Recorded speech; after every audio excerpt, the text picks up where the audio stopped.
मैं नवीन शर्मा आज आपको एक बहुत ही सुंदर कहानी सुनाने जा रहा हूँ। बहुत पुराने ज़माने की बात है। एक राजा था। उसके महल में एक बहुत सुंदर बाग था। बाग में तरह तरह के फूलों के पौधे और अनेक प्रकार के मीठे फलों के पेड़ थे। लेकिन इस बाग में बहुत आश्चर्यजनक चीज़ थी। एक सेब का पेड़ था। उसमें सोने के सेब लगते थे। राजा ने इस पेड़ की देखभाल का खास इंतजाम कर रखा था। जब इसके फल पकते थे तो चौकीदार रात दिन पेड़ का पहरा दिया करते थे ताकि कोई सोने का सेब चुरा कर ना ले जाए। लेकिन एक दिन की बात है कि बाग में माली ने सब सोने के सेबों को गिना तो उसमें से एक सेब गायब था। उसने दौड़कर राजा को खबर दी। राजा फौरन बाग में पहुंचा। उसे ये देखकर बड़ा आश्चर्य हुआ कि देखभाल में इतना पक्का इंतजाम होने के बाद भी एक सेब किसी ने चुरा लिया। उसने ऐलान किया कि कोई सोने के सेब को चुराने वाले चोर का पता देगा, उसे इनाम दिया जाएगा। सबसे बड़े राजकुमार ने राजा से कहा कि रात में वह पहरा देंगे और चोर को पकड़ने की कोशिश करेंगे। राजा ने उसको इसकी इजाज़त दे दी। बड़ा राजकुमार रात में पहरा देने लगा, लेकिन 2 घंटे बाद ही उसे नींद आ गई और वह सो गया। सुबह उठकर तब उसने सेबों को गिना तो देखकर चकित रह गया कि रात भर में एक और सेब गायब हो गया। इसके बाद दूसरी रात में मंझले राजकुमार ने पहरा देने का काम संभाला। उसे भी नींद आ गई और तीसरा सेब चोरी हो गया। राजा बहुत चिंतित था। दरबारियों को भी समझ में नहीं आ रहा था कि क्या किया जाए।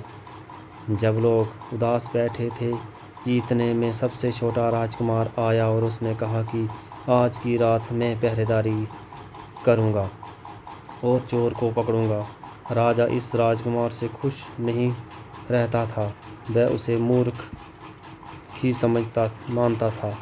उसने उसे डांटते हुए कहा, तुम क्या समझते हो, क्या तुम्हें इससे सफलता मिलेगी? तुमसे बड़े और तुमसे ज़्यादा समझदार दोनों राजकुमार इस काम में असफल हो चुके हैं।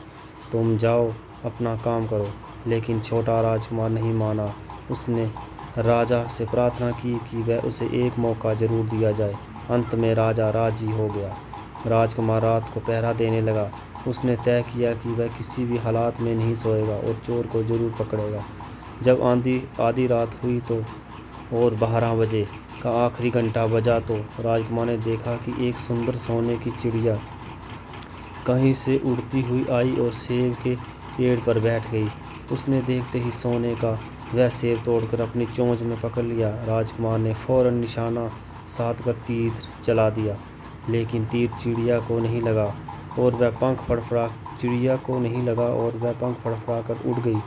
हाँ, इतना अवश्य हुआ कि उसका एक सुनहरा पंख टूटकर जमीन पर आ गिरा। दूसरे दिन सुबह राजकुमार ने राजा को सारी बात बता दी और वह सोने का पंख उसने सामने रख दिया। पंख इतना सुंदर था और इतना कीमती था कि राजा उसे देखता ही रह गया। उसने कहा, अगर उस चिड़िया का एक पंख इतना सुंदर है तो वह दूसरी चिड़िया कितनी सुंदर होगी। मैं चाहता हूँ कि उस चिड़िया को भी पकड़ लाए। सबसे पहले बड़ा राजकुमार इस काम के लिए रवाना हुआ। चलते चलते वह एक जंगल में पहुंचा। वहां उसने एक लोमड़ी को और एक पेड़ के नीचे आराम करते हुए देखा। राजकुमार ने मौका देखकर तीर और धनुष पर चढ़ा दिया। वह तीर छोड़ते ही जा रहा था कि लोमड़ी ने चिल्लाकर कहा, राजकुमार, मुझे मत मारो। मुझे पता है तुम सोने की चिड़िया की खोज में निकले हो। तुम्हें मेरी राय मानो तो तुम्हारा काम जल्दी ही पूरा हो जाएगा। तुम इसी रास्ते से सीधे जाओ। शाम होने पर तुम्हें एक गांव में पहुंचोगे। वहां तुम्हें तुम्हारे आमने सामने 2 सराएं मिलेंगी। एक सराय खूब सजी हुई होगी और सुंदर सी होगी, लेकिन तुम उसमें मत ठहरना। तुम उसके सामने वाली दूसरी सराय में ठहरना, जो बहुत मामूली और देखने में भी भद्दी सी होगी। ऐसा करने पर तुम्हारा काम आसानी से पूरा हो जाएगा। लोमड़ी की बात सुनकर राजकुमार को हंसी आ गई। उसने डांट कर कहा, भाग जा यहाँ से, मुझे तुम्हारी सलाह की ज़रूरत नहीं है। ये कहकर उसने तीर छोड़ा, लेकिन लोमड़ी बहुत चालाक थी, वह बचकर निकल भागी। राजकुमार आगे चलता रहा। शाम को जब वह एक गांव में पहुंचा तो उसने देखा कि वहां सड़क के किनारे सचमुच 2 सराएं थीं। उसमें से एक खूब सजी हुई थी और दूसरी अंदर से लोगों के नाचने गाने की आवाज़ आ रही थी। दूसरी सराय बद्दी सी थी और वहाँ अंधेरा गिरा हुआ था। राजकुमार सजी सजाई सहराए में ठहर गया। थोड़ी देर के बाद वह भूल गया कि वह असल में सोने की चिड़िया की खोज में निकला था। उधर जब काफ़ी समय बीत गया तो बड़ा राजकुमार नहीं लौटा तो मंझला राजकुमार सोने की चिड़िया की खोज में चल पड़ा। वह भी उसी तरह चलते चलते जंगल में पहुंचा तो वहीं लोमड़ी उसे मिली। वह राजकुमार ने भी लोमड़ी की बात पर ध्यान नहीं दिया। वह शाम को उस गांव पहुंचा तो बड़े राजकुमार की तरह सजी सजाई सराय में ठहरा। वहाँ के नाच रंग में मस्त होकर वह भी अपना काम भूल गया, यहाँ तक कि उसे घर लौटने की भी सुध न रही। अंत में उसने छोटे राजकुमार ने कहा कि वह सोने की चिड़िया की खोज में जाऊंगा। राजा को विश्वास था कि वह उससे बड़े दोनों राजकुमार इस काम को सफल नहीं हुए तो उसे और भी सफलता नहीं मिलेगी, लेकिन उसने की जिद पर राजा ने इजाज़त दे दी। छोटा राजकुमार तैयार होकर सोने की चिड़िया की खोज में निकला। जंगल में उसे भी लोमड़ी मिली। राजकुमार ने लोमड़ी की बात को ध्यान से सुना और लोमड़ी ने से कहा, ठीक है, तुम जैसे कह रही हो मैं वैसा ही करूँगा। अब तुम जाओ, मैं तुम्हें नहीं मारूंगा। इस पर लोमड़ी खुश होकर बोली, तुम सबसे अच्छे लड़के मालूम होते हो। तुमने मेरी बात का मजाक नहीं उड़ाया और तुम पर तीर नहीं चलाया। मैं तुमसे खुश हूँ और तुम्हारी मदद करूँगी। आओ, तुम मेरी पूँछ पर बैठ जाओ, मैं तुम्हें इस सराय तक पहुँचा दूँगी। देखते देखते लोमड़ी की पूँछ काफ़ी बड़ी हो गई। राजकुमार उस पर बैठ गया और उसे बैठते ही लोमड़ी हवा में उड़ने लगी और थोड़ी ही देर में मैदान से पहाड़ों को पार करती उस गाँव में जा पहुँची। राजकुमार ने उसकी सलाह को मानकर छोटी और पुरानी सराय में डेरा डाल दिया। वह दूसरी सराय से दूर ही रहा। दूसरे दिन सुबह उठकर जब वह आगे बढ़ा तो कुछ दूर चलने पर उसे वह लोमड़ी फिर से रास्ते में मिल गई। लोमड़ी ने उससे कहा, अब मैं तुम्हें बताती हूँ कि आगे तुम्हें क्या करना चाहिए। तुम सीधे चलो। आगे चलने पर तुम्हें एक बहुत बड़ा किला मिलेगा जिस पर सिपाही लोग पहरा दे रहे होंगे। तुम सिपाहियों से डरना मत और सीधे अंदर चले जाना, क्योंकि वह इस समय सो रहे होंगे।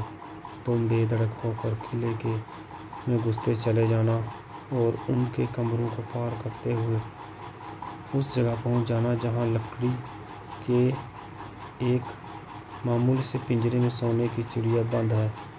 तुम चिड़िया को पिंजरे सहित उठाकर किले के बाहर ले जाना, लेकिन एक बात याद रखना, चिड़िया के पिंजरे के पास ही एक बहुत सुंदर सा सोने का पिंजरा भी रखा है।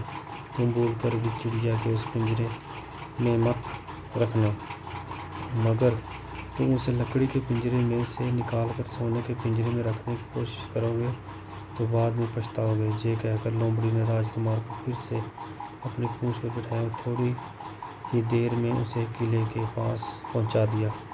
राजकुमार ने किले के पास जाकर देखा कि सचमुच उसमें पहरेदार सो रहे थे और बिना डरे सीधी महल में घुस गया और थोड़ी देर के बाद वह उस कमरे में जा पहुंचा जहां सोने की चिड़िया एक पिंजरे में बैठी हुई थी। पिंजरे के पास ही सोने के 3 सेब पड़े हुए थे। इन सेबों को देखकर राजकुमार ने फौरन पहचान लिया कि वह सेब उसके पिता के बाग के ही हैं। सोने की चिड़िया इतनी सुंदर थी कि राजकुमार उसको देखता ही रह गया। वह उसको उठाकर लाने ही वाला था कि उसकी नज़र पास ही पड़े एक सुंदर से पिंजरे पर पड़ी। वह पिंजरा बहुत सुंदर था और उसमें से तरह तरह के कीमती पत्थर जड़े हुए थे। सोने की चिड़िया के लिए वही पिंजरा ठीक मालूम पड़ता था। राजकुमार लोमड़ी की बात को भूल गया और उसने सोने की चिड़िया को लकड़ी के पिंजरे से निकालकर सोने के पिंजरे में बंद कर दिया। लेकिन नए पिंजरे में आते ही चिड़िया ने खूब जोर जोर से शोर मचाया शुरू कर दिया। राजकुमार पिंजरे को उठाकर कमरे से बाहर ही निकाल रहा था कि वो से सिपाही कमरे में घुस गए और उन्होंने राजकुमार को पकड़ लिया। अब राजकुमार को भी भूल का पता चला। उसे याद आया कि लोमड़ी ने उससे क्या कहा था, लेकिन वह क्या हो सकता था। सिपाही उसे खींचते हुए राजा के दरबार में ले गए और राजा के पूछने पर राजकुमार ने सारी बात कह सुनाई। राजा बोला, तुम मेरे महल में चोरी के लिए घुसे और मैं तुम्हें माफ़ नहीं करूँगा, तुम्हें फांसी की सज़ा दी जाएगी। लेकिन मैं तुम्हें एक मौका देता हूँ, अगर तुम मेरे लिए सोने का घोड़ा ला दो तो मैं न सिर्फ तुम्हें छोड़ दूँगा बल्कि सोने की चिड़िया को भी तुम्हें दे दूँगा। राजकुमार को अपनी जान बचाने के लिए राजा की शर्त माननी पड़ी। जब वह सोने के घोड़े की तलाश में निकला, किले के बाहर जाने पर उसे लोमड़ी का इंतजार कर रही थी। उसने लोमड़ी की सारी बातें बताई। लोमड़ी निराश होते हुए कहा, मैं अब तुम्हारी कोई मदद नहीं करूँगी। तुमने मेरे कहने के अनुसार नहीं किया। मैंने जिस तरह से कहा था, अगर तुम उस तरह से काम करते तो इस मुसीबत में नहीं फंसते और सोने की चिड़िया तुम्हें मिल जाती। राजकुमार बोला, इस बार मुझे माफ़ कर दो, मुझसे गलती हो गई है। मेरा काम तुम्हारी सहायता के बिना नहीं चलेगा। मुझे राजा ने सोने का घोड़ा लाने के लिए कहा है, वरना वह मुझे फांसी पर चढ़ा देगा। लोमड़ी ने कहा, खैर मैं तुम्हें माफ़ करती हूँ। अब तुम ऐसा करो कि मेरी पूंछ पर बैठकर सीधे चले जाओ। कुछ दूर जाने पर तुम्हें एक दूसरा किला मिलेगा। उसी किले की घुड़साल में तुम्हें सोने का घोड़ा बंधा हुआ मिलेगा। महल के नौकर चाकर सब सो रहे होंगे। तुम चुपचाप जाना और घोड़े को खोल कर लेना, लेकिन एक बात याद रखना, वहाँ घोड़े के पास ही घोड़े पर कसने के लिए 2 चीज़ें रखी होंगी। उसमें से एक तो पुरानी चमड़े की जीन होगी और दूसरी सोने की जीन होगी। तुम सोने की जीन को छूना भी मत और घोड़े पर पुरानी चमड़े की जीन को कसकर सवार हो जाना और तुम्हें दौड़ते हुए किले के बाहर चले आना। राजकुमार ने वादा किया कि वह ठीक वैसा ही करेगा। लोमड़ी ने उसको अपनी पूंछ पर बिठाया और कुछ ही देर में वह किले के पास जा पहुंची। किले के पास पहुंचते ही लोमड़ी ने उसे नीचे उतारा और फिर वहां से चली गई। राजकुमार सीधा फाटक के किले में घुस गया और अंदर जाकर उसने देखा कि वहां के सभी नौकर चाकर सोए थे। थोड़ी ही देर के बाद वह किले में घुड़साल में जा पहुंचा। वहां एक बहुत सुंदर सुनहरा घोड़ा बंधा हुआ था। राजकुमार ने पास जाकर देखा कि वह घोड़ा सचमुच सोने का था। ऐसा सुंदर घोड़ा उसने सपने में नहीं देखा था। उसने आगे बढ़कर घोड़े को खोल दिया। जब वह बाहर निकलने लगा तो उसकी नज़र एक सोने में पड़ी और दूसरी जीन पर। वह जीन बहुत सुंदर थी और उसमें हीरे मोती जड़े थे। उसके पास ही एक पुरानी फटी चमड़े की जीन थी। इतने में सुंदर घोड़े पर पुराने चमड़े की जीन कसता राजकुमार ने अच्छा नहीं लगा। उसने सोने की जीन उठा ली और घोड़े को कसना शुरू कर दिया। इतने में घोड़ा जोर से हिलाना उठा। किले के नौकर चाकर जाग गए। थोड़ी ही देर में राजकुमार पकड़ लिया गया। राजकुमार को सिपाहियों ने हाथ बांध कर अपने राजा के सामने पेश कर दिया।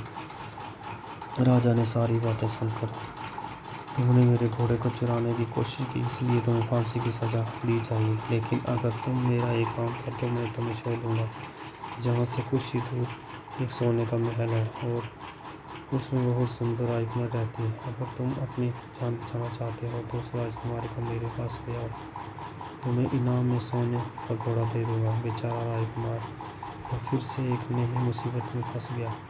उसे मजबूर होकर राजा की शर्त माननी पड़ी। जब वह सोने के महल की खोज में निकला तो कुछ दूर चलते ही उसे फिर लोमड़ी मिली। पता नहीं कैसे लोमड़ी को सारी बातें मालूम हो गई। वह बोली, देखो तुमने इस बार भी मेरी बात नहीं मानी। मेरी बात मान जाते तो तुम मुसीबत गले नहीं पड़ती। क्या मुझे तुम पर दया आ रही है? मैं तुम्हारी मदद करूंगी। चलो तुमको सोने के महल के पास पहुंचा देती हूँ। तुम महल के बाहर ही कहीं पीछे छिपे रहना। जब उसमें से शाम को राजकुमारी तालाब में नहाने के लिए बाहर आए तो तुम आगे बढ़कर उसका हाथ पकड़ लेना। जैसे ही तुम उसको छुओगे, राजकुमारी तुम्हारे साथ जाने के लिए राजी हो जाएगी। लेकिन एक बात याद रखना, तुम उसको वहाँ से अपने साथ ले आना। उसे वापस महल में मत जाने देना। वह तुमसे कहेगी कि मैं अभी अपने माता पिता से मिलकर आती हूँ।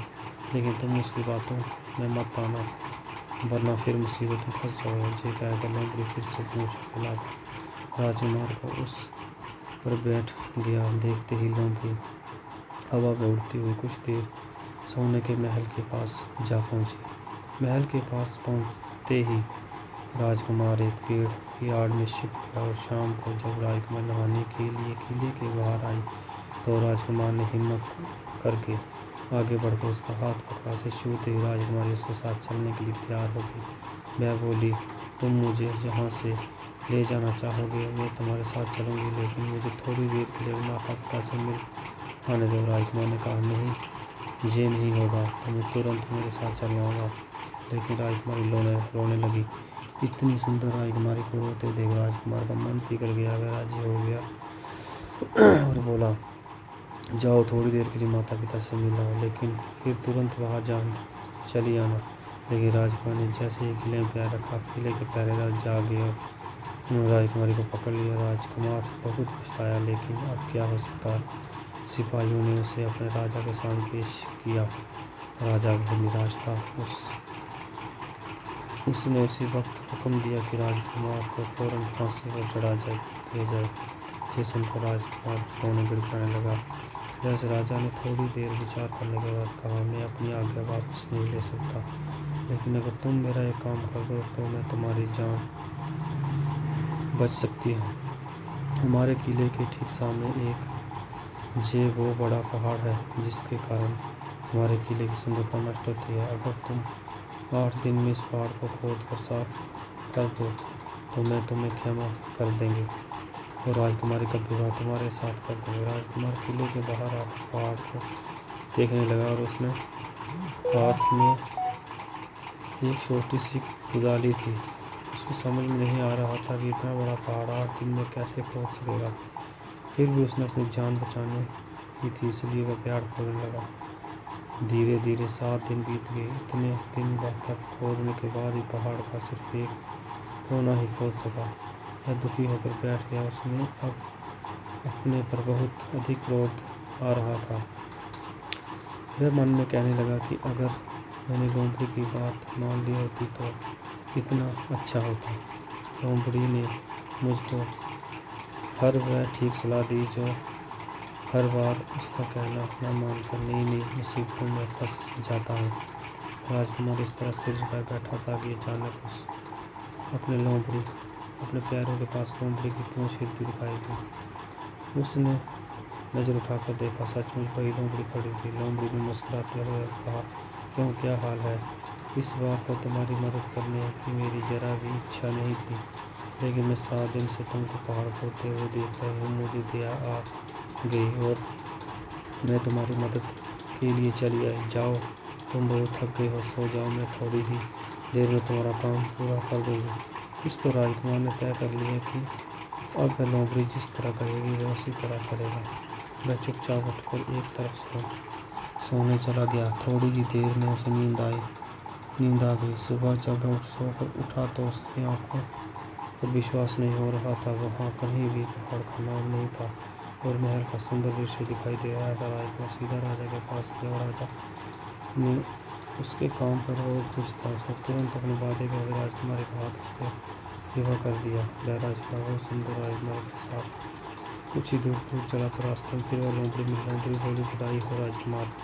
राजकुमार के हाथ तुम्हें देखकर मुझे बड़ी खुशी हुई, लेकिन अब तुम्हें सोने का घोड़ा और सोने की चिड़िया भी प्राप्त करनी चाहिए, क्योंकि वह दोनों चीज़ें तुम्हारे ही लायक हैं और तुम उन्हें आसानी से प्राप्त कर सकते हो। राजकुमार बोला, लेकिन भला मुझे सोने का घोड़ा और सोने की चिड़िया कैसे मिल सकती है? मैं तो इस राजकुमारी को भी उस राजा के लिए ले जा रहा हूँ। लोमड़ी ने कहा, नहीं, तुम ऐसा काम कभी मत करना। इस राजकुमारी के साथ तुम्हारा विवाह हुआ है और वह अब तुम्हारी है। अगर तुम मेरे कहने के अनुसार काम करो तो मैं तुम्हें सोने का घोड़ा और सोने की चिड़िया भी मिल सकती है।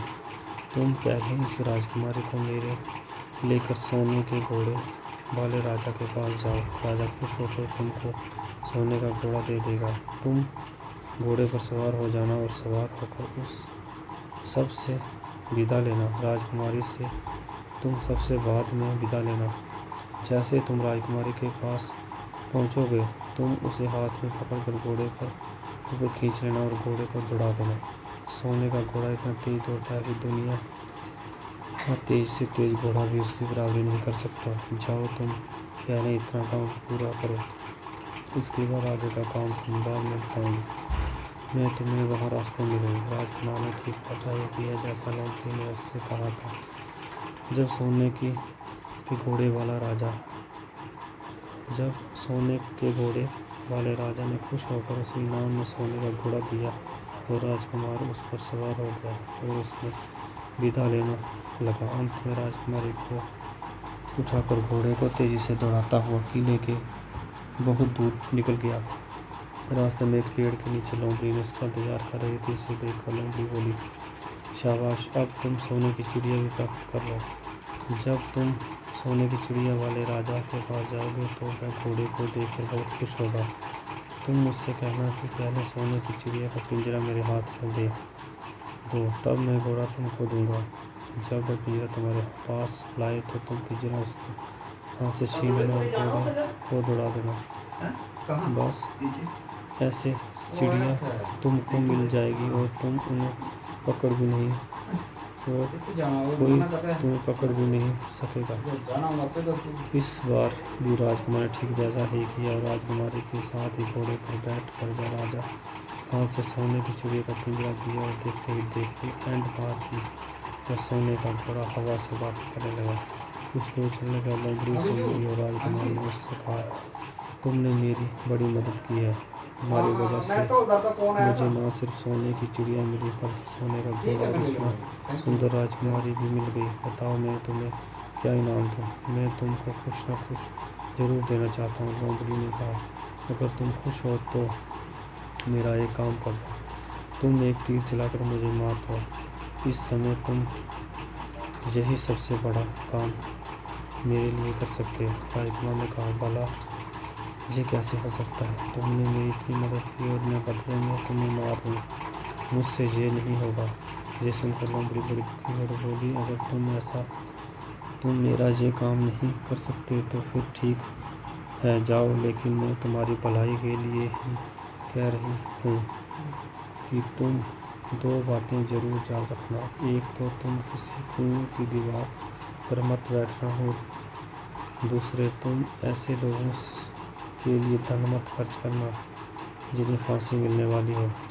राजकुमार बोला, भाई तुम भी अजीब हो, तुम्हारी बातें मेरी समझ में नहीं आती। भला मैं कभी कुएं की दीवार पर क्यों बैठूंगा और मेरे आदमियों पर धन क्यों खर्च करूंगा जिनको फांसी दी जाने वाली है। लेकिन लोमड़ी ने उसकी बात का कोई जवाब नहीं दिया और अलविदा कहकर वहाँ से चली गई। राजकुमार सोने का घोड़ा दौड़ाता हुआ आगे बढ़ा। राजकुमारी उसके साथ ही बैठी हुई थी और सोने की चिड़िया का पिंजरा उसके हाथ में था। कुछ देर के बाद राजकुमार उस छोटे से गांव में जा पहुंचा जिसमें 2 सराय थी। गांव के लोगों ने, खासतौर पर बच्चे, उसको देखने के लिए बाहर निकल आए। सोने के घोड़े पर इतने सुंदर राजकुमार के साथ बैठी एक राजकुमारी को देखकर सभी लोग चकित हो गए। इतने में राजकुमार ने कहा कि गांव के बगीचे में एक जगह बहुत से लोग जमा थे और कुछ शोर हो रहा था। राजकुमार ने कुछ लोगों ने बताया कि वहाँ 2 आदमी को फांसी देने की तैयारी हो रही है। राजकुमार उधर चल पड़ा। वहाँ पहुँचने पर उसने पहचान लिया कि जिन आदमी को फांसी दी जाने वाली थी वह कोई नहीं, उसके भाई थे। वह लोग तब से उसी सजी सजाई सराय में रह रहे थे और तरह तरह के बुरे काम करते थे। जुआ भी खेलते थे। जुए में बहुत सब हार चुके थे। उन्हें लोगों को बहुत सा रुपया भी उधार दिया था। इन्हीं सब बातों से चिढ़कर अब गांव वाले उन्हें फांसी पर चढ़ाने जा रहे थे। राजकुमार भला जी कैसे होने देता। उसने लोगों से कहा कि तुमसे रुपया ले लो, तुम मुझसे रुपया ले लो और उन लोगों को छोड़ दो। उसके पास कहने सुनने का लोग राजी हो गए और उन्होंने उन दोनों आदमियों को रिहा कर दिया। राजकुमार अपने भाइयों को छुड़ाकर आगे चला। कुछ दूर चलते ही जंगल के पास एक कुआं दिखाई दिया। इस पर राजकुमार ने कुछ देर कुएं के पास आराम करते हैं। या ठंडा पानी पीने के बाद हम लोग आगे चलेंगे। राजकुमार राजी हो गए। अब तक वह ये भी भूल चुका था कि लोमड़ी ने विदा होते हुए उससे कहा था कि वह घोड़े से उतरकर कुएं की दीवार पर बैठ गया और आराम करने लगा। उसके दोनों भाइयों को मौका देकर उसे कुएं में धकेल दिया। इसके बाद उन्होंने घोड़े पर राजकुमार को डाला और सोने की चिड़िया का पिंजरा उठाया और वहाँ से चलते बने। कुछ ही देर में वह लोग अपने राज्य में लौट आए। घर लौटकर उन्होंने राजा से कहा कि हम लोग सोने की चिड़िया को पकड़ लाए और उसी चिड़िया ने हमारे बाग में से सोने के सेब चुराए थे। उसके साथ ही एक सोने का घोड़ा और राजकुमारी भी ले आए। राजा बहुत खुश हुआ और सारे राज्य में खुशियाँ मनाने लगा। लेकिन राजकुमारी खुश नहीं थी, वह बराबर रोती रहती थी। उसने खाना पीना छोड़ दिया। यही नहीं, घोड़े ने भी दाना पानी बंद कर दिया। सोने की चिड़िया भी उदास रहती थी। राजा बहुत कोशिश की लेकिन ना की तो राजकुमारी खुश हुई और ना ही सोने के घोड़े में चिड़िया ने दाना खाना शुरू किया। इधर छोटा राजकुमार कुएं में गिर गया था, लेकिन वह मरा नहीं। कुआं बहुत गहरा था लेकिन उसमें पानी बहुत तेज था। वह कुएं में बैठा अपने भाग्य को कोसता था। जब उसे फिर से लोमड़ी की याद आई तो पछताने लगा और मगर पछताने लगा कि अगर मैंने उसकी सलाह कहना मान लिया होता तो मुसीबत में न फंसता। राजकुमार ने जैसे ही लोमड़ी को झाँक लिया, ना मालूम कैसे कुएं में मुंह पर आ पहुंची और बोली, देखो राजकुमार, मैंने तुम्हें भी समझाया था कि किसी कुएं की दीवार पर मत बैठना और ऐसे आदमी की मदद मत करना जिन्हें फांसी दी जाने वाली हो, लेकिन तुम नहीं मानो। खैर चलो, मैं अब आखिरी बार मदद कर देती हूँ। लो मेरी पूंछ पकड़ कर कुएं से बाहर निकल जाओ। ये कहकर लोमड़ी ने अपनी पूंछ कुएं से लटका दी। देखते ही देखते पूंछ इतनी लंबी हो गई कि कुएं के अंधेरे में पड़े राजकुमार के पास तक पहुंच चुकी। राजकुमार उसे पकड़ कर कुएं से बाहर निकल। लोमड़ी ने उससे कहा, जाओ अब तुम अपने घर जाओ, लेकिन जरा होशियार रहना, तुम्हारे भाई तुम्हारी जान के दुश्मन है, वह लोग जरूर तुमको ढूंढ रहे होंगे। राजकुमार घर की ओर चल पड़ा। अपने राज में पहुंचने पर उसे एक भिखारी मिला। भिखारी को उसने अपने सुंदर कपड़े दान में दिए और उसे बदले वाले कपड़े पहन लिए। इस तरह देश बदल कर अपने किले में पहुंचा। वहां उसके पहुंचते ही एक बड़ी अच्छा रंग बात हुई। सोने का घोड़ा खुशी से मानने लगा और दाना खाने लगा। सोने की चिड़िया भी अपने पिंजरे में खुशी से फुदकने लगी और गाना गाने लगी।